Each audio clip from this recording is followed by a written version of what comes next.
dear creatives, I welcome us to another free tutorial on how to make fascinators. And so in today's tutorial, I'll be teaching us how to make the popular face fascinator. So for this one, I'll be teaching us using the Alice band method. Now I'm sure you might have seen other videos by other creators, but most of them did not use Alice band, so that's why I came to do this video such that by the time you know both designs, you choose the one you love to work with the best. But before I continue, I'd like to say a very big thank you to all of our subscribers, and if you're yet to do so, don't hesitate to click the subscribe button so as to get notified of our videos even as they drop. So without wasting much time, let's get straight into what we have to do today. So what are the materials you need quickly? You need crinoline. So you need the big crinoline, the big size. You need your art wire, Alice band, your comb, your pitachams or velvet pitachams. Anyone, you can use the ordinary pitachams, you can use the velvet pitachams. And then you need your bias or your ribbon. Yes, I remember, it's also called ribbon. So you can choose to use this, you can choose to use the normal bias.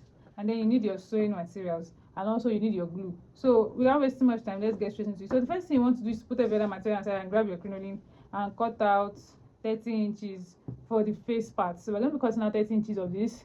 And remember, when you cut out, you're also going to be removing this at the end. So the first thing we are dealing with is the face part. So I'll cut out 30 inches now, and then we'll move to the next step.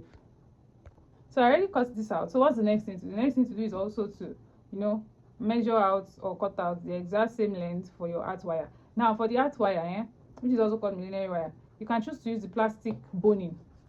You can, especially if your art wire is very sturdy, like it's very strong, so you can choose to use the boning, because if your art wire is very strong, bending it may not be so easy. So if you cannot get probably a less flexible art wire, you can use your boning. That one too would make sense. So I'm going to open this up now and then show us the next step. So I already unwrapped my art wire, and the next thing you want to do after unwrapping your art wire is to grab your crinoline and place your art wire on it. So this process is very important, as you want to use your hand to begin to sew your art wire to your crinoline. Please take note, it's very important. It's very important. This process, this part, you have to use your hand to sew. So you want to sew your crinoline and your art wire to themselves, or you want to sew it together. So watch as I do this. So all you simply want to do is to run maybe zigzag stitches alongside, just to ensure that your Alice band, your art wire, is held to your crinoline firmly. So I'm going to sew this all through. Don't worry, your sewing doesn't have to be so perfect at this point, because you're still going to cover it. So but just try to do something as neat as possible. So I'm going to continue sewing until I get to the end of my crinoline. Now note, I'm going to be sewing and adding my art wire to both sides of my crinoline, to both sides. Why are we doing this? So that our art wire can bend and form to whatever shape it is that we want it to be.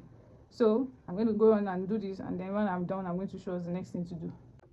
Okay, so dear creatives, I'm done attaching my art wire to my crinoline, and this is what I have. So you see, it's already taking shape, as you can see. So before I continue, let me quickly show us the boning I was talking about. So this is the plastic boning. So it comes round and round like this, but this one is not metal, it's more like plastic. So this is how it is. It's also something that will form this. If you use it for it, it will give you the same effect. So this is the boning. You can always get it to buy. Fashion designing material shops sell it. So it's something that is not perfect. So the next thing to do after this is now to grab your pitachams or velvet pitachams. So you want to grab your velvet pitachams here, and then you want to cover all of what you sewed together. Your work cannot be exposed, so you have to cover it. So how do you do this? Now for those of you that do not have a sewing machine, it's not also a big deal. All you simply need is you get your glue at this point. So here is my glue, but please, for this part, I would advise that you use a very potent glue. I would advise you use a potent glue. Like I used to say, there are different types of glues now, but you want to use the one that it will not disappoint you by the time you deliver your work to your customer. So you simply put this on your what's it called, velvet pitachams. You put it, you apply it so evenly, and then you wait for it to solidify. Once it gets solidified, you begin to cover. But if you have a sewing machine, avoid yourself distress and use your machine to sew it through. So I'm going to show us how to cover it as soon as I'm done using my glue on it. So now my glue is already a bit solid on my cover. So what I'm just going to do is to gently place it against where I attach the art wire to. You don't work your work to smear here, so you have to be as careful as you can, as possible. So I'm going to just do this, place it on one of the sides gently, gently. You have to be very careful here, and then you close. And that's why I used to emphasize on the fact that ensure your UHU is solidified before you do anything. So I'm going to do this, gently close. Can you see how neatly covered it is? So this is the aim of ensuring your glue is a bit solidified before you place it on your crinoline, even though it's going to smear your work. So I'm going to cover this side and cover the other side, and then after that I'll show us what to do next. Okay, so dear creatives, as you can see, I'm done covering it, and this is what I have. So can you see that it's neatly covered, like nowhere is smeared, the glue did not stain anywhere. So this is why I emphasize on ensuring your glue is a bit solidified before you cover it. So now after doing this, the next thing you want to do is now to join both ends together. Remember, it's going to cover each side like a circle. So you want to bring both ends together this way, like I'm doing, and this way. So you're going to gather both ends together. Just gather it together this way, and after gathering together, you want to place it on. So before you join both ends together, it is advisable that you first of all tie this place to prevent this fraying. Can you see the fray? So which is very normal and bound to happen when working with crinoline. So you want first of all what, secure this place down, still using your needle and thread. So you're going to just first of all use your needle and thread to secure it down, and after securing it down, you can then go ahead to repeat the same process for the second side and then join it together. So I'm going to do this for the second side, and then show us the next thing to do. So I already repeated the same thing for the other side, and this is what I have. So now the next thing I want to do is to put it together this way. Can you see? You're going to place it on each other this way, and then you now use your needle and thread, or your thread still attached to your needle, to tie it, because you're still going to pass your needle through it, like you're giving it a you are sewing it together. Why? Because you want to ensure that it is probably properly held in place. So I'm going to do this, tie it twice, and then I'll pass my needle and thread. So you just hold it together and then pass your needle and thread through. It's going to pass. So it has come out like this. Can you see? So now you have finished the first phase of the face fascinator. So the next thing you do is to keep this aside, and then you grab your crinoline again. It's time to work on the bows. So now I'm here with my crinoline again. So you want to cut out. Now your bow depends on how big you want it to be. Just like when you're measuring for the face part of this fascinator, the size depends on how exaggerated you want it to be. But like I said, the least you should use for this face part should be 30 inches. That's the least. 30-35 inches should be the least you want to use for it. So right now I want my bow to be very, very big. I want it to be very, very big. So just like crinoline fold comes, does this fold. So I'm just going to cut out 2 folds. Now you can decide to triple your bow, you can decide to double it. The choice is yours, but ensure that when you are creating a double bow, one bow must be bigger than the other. So I'm going to cut out the size of bow I want, and then I'm going to attach it to this. So right now I already cut out the crinoline sizes I want to use for my bow. So like I said, one is smaller than the other. This is big, this one is small. So for the big one I cut out 30 inches, for the small one I cut out 20 inches. Now you can decide to make your own, the size you like. The choice is still all yours, and depends on what your client or customer demands for. So it's left for you to know what size to work with. So right now I'm going to now create my bow. And how do you do this? You simply want to gather the end of your crinoline together as usual. I'm going over this again because of the beginners in our midst. And then you want to serge it. Very, very important step when you're working with crinoline. You have to do this, and you create the same process for the other side, and then you join both together. So I'll do this. I'll do it for the second side, and then show us the next thing to do. So now here is it, and this is both ends. So I'm going to put it together as usual, then join them together. After joining it together, I'll locate the midpoint on my crinoline, and then I'm going to sew through, and my bow is ready. So here I'm going to pass it through and then pull it out. So right now look at this. Can you see? You want to locate the midpoint. It is an even bow. So a standard bow is usually even on both sides, and can you see? So this is what I'm going to do. Then the next thing I'm going to do is to tie. I'm just going to tie and pass my needle and thread through. So I'm going to tie and then pass my needle and thread through, and then just like that our bow is ready. So I'm going to repeat the same process for my second crinoline, and then we'll move to the next stage.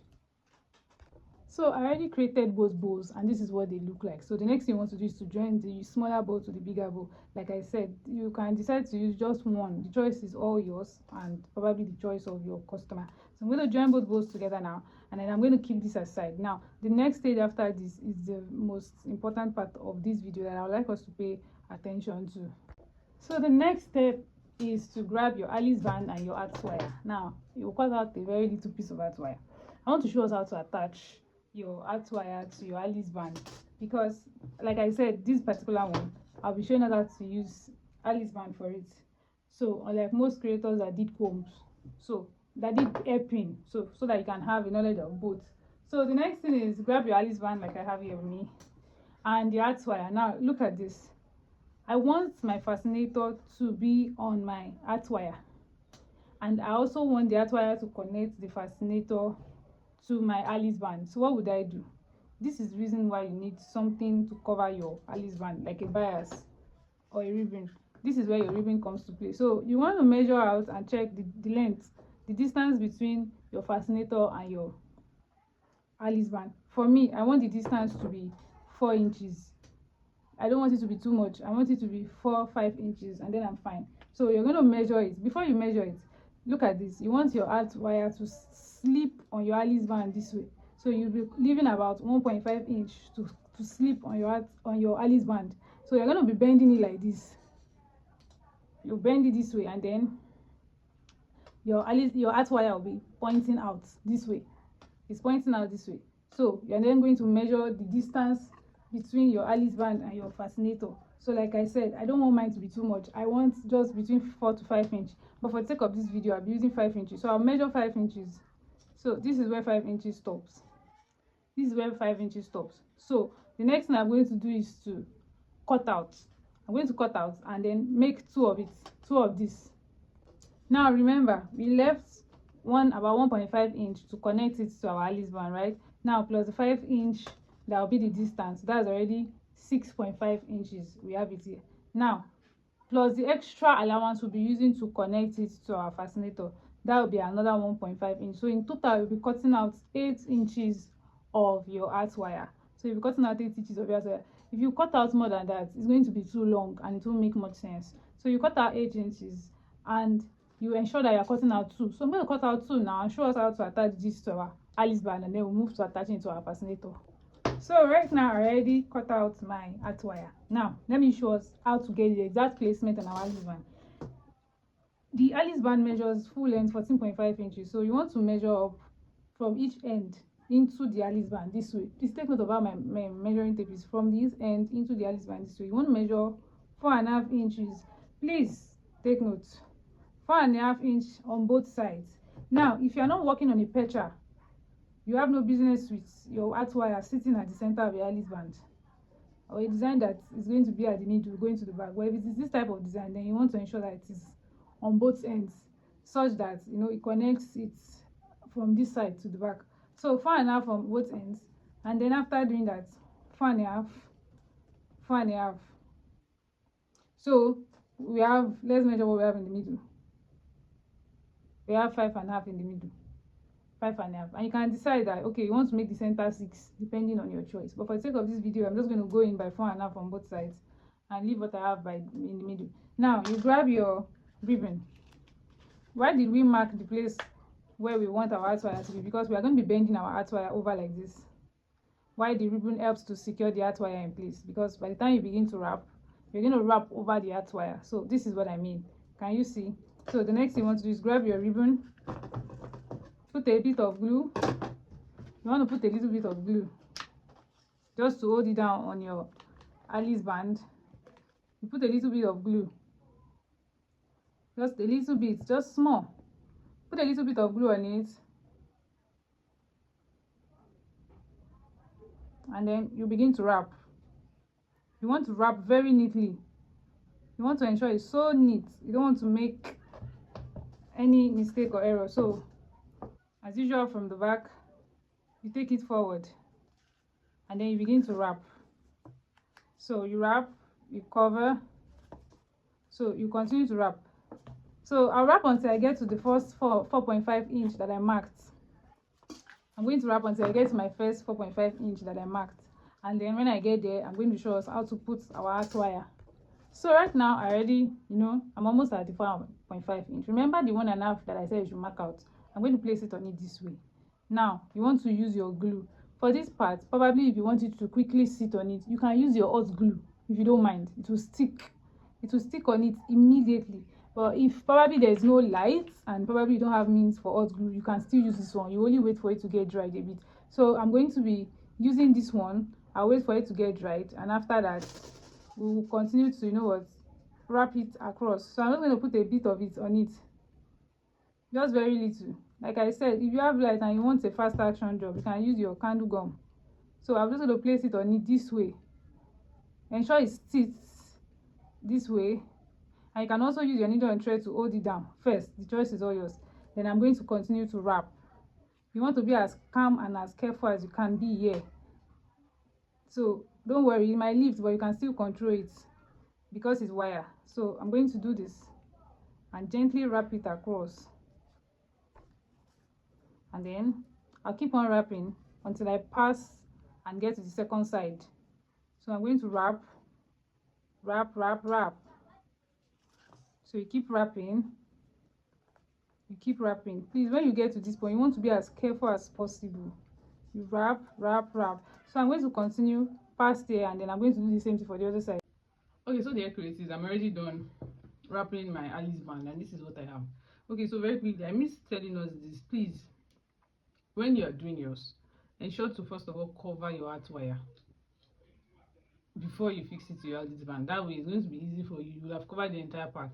So you might be wondering that what can you use to cover. You can use your thread, normal sewing thread. You just probably make it into 4 or 6 instead of just doubling it. 4 or 6 strands, use it to wrap. If you don't have that, you can make use of cord. If you can find cord in your area, using bias or ribbon may not lay flat so well and give your job a very, very good one or neat finishing. So now the next thing to do is now attach this to our fascinator. So we want to attach this to this. Remember that I said that what I wanted was just 5 inch, right? The distance between my Alice band and my fascinator, I don't want it to be 5 inch. So what I'm going to do is now is measure the 5 inch. So this is where my 5 inch reaches. This is it. I hope you can see this is where my 5 inch reaches. At that point, I'm just going to take my art wire and bend it. Somebody might be wondering why. Don't worry, you'll find out why now. So I'll do the same thing for the second side. I'll measure from my 5 inch, and I'm going to bend it. So I've bent both sides now. I'm going to bend now. Look at this. You want your your Alice band to be this way. This is how it's going to be once you have achieved, you have bent it. So you're going to be placing it inside your fascinator like this. Please take note, like this. So it's going to be resting against this part that you already joined together. So this way. So you're just going to hold it together, and then you're going to attach it to one another. Now you may not be able to sew through this one like we've been doing, but you can tie through. You can use your glue. If you want a very fast action, you can use hot glue first. Hot glue will make it stand immediately, then you will now go in with your needle and thread. But for the sake of this class, I'll just be working basically with my needle and thread. So the next thing I'll do now is to take my bow part, and then I'm going to join it to it, all of the 3 together. The next thing I'll do is now use my needle and thread to sew it together. You will sew it together, so you don't have to fret at this junction. It's going to stay. After doing this, you are going to end up covering it. So I'm going to join it together and then ensure that it is firmly joined together. So can you see? I'll tie it together so firmly such that my Alice band will no longer want to remove from any of the other parts. So once I'm done tying it, I'm going to show the next thing to do. Okay, so dear creators, I'm done attaching it, and this is what I have. So can you see? It is now firmly placed. Don't worry if your Alice band is sinking in. By the time it is worn on the head or mannequin, it will stay. It will just sit perfectly. So the next thing we want to do now is to cover this place we have exposed. You cannot leave your work exposed like this. So what do you want to do? You want to use your ribbon or bias, or in fact, you can still make use of your Peter Shams. Anything at all that you want to make it look beautiful, you can use it to cover it, and then it's going to just come out so nicely and presentable. So I'm going to go in now with my glue. So what would I do? I'll just cut out a little piece of this and use my glue on it. I'm going to spread it evenly on it, and then I'm going to use it to cover that part. Please, this part is as important as every other process, because this is the part where your work is ending, so it's your finishing. You have to ensure that you do it so well and so neatly, such that no lapse is shown. So I'm going to just wait for this to solidify, and then I'll use it to wrap it. So as you can see, the fascinator is not something so difficult. It's not difficult at all you just need to do is just learn and understand the method. So I'm going to cover this now, and there we have it. So it's not so difficult at all. It's a very simple fascinator. All you just need to know is understand the techniques to use to create it. So can you see, this is what we have. So this is what we have. So with this now, it's going to sit. Now if you want to maybe now do something extra, you can attach your comb. You can still put your comb inside this place. It will sit. If the comb is too big, you can break it. It's going to stay. You just break it into two, and then you attach your comb here. But you must ensure that when you're attaching your comb, your work is very neat, such that it is not going to be showing traces of sewing outside. So this is the end of this tutorial, and I'm sure that you found this video very, very, very, very useful. So like I said, if you're here to subscribe, please don't hesitate to click the subscription button until I come back again in our next tutorial. See you. Bye.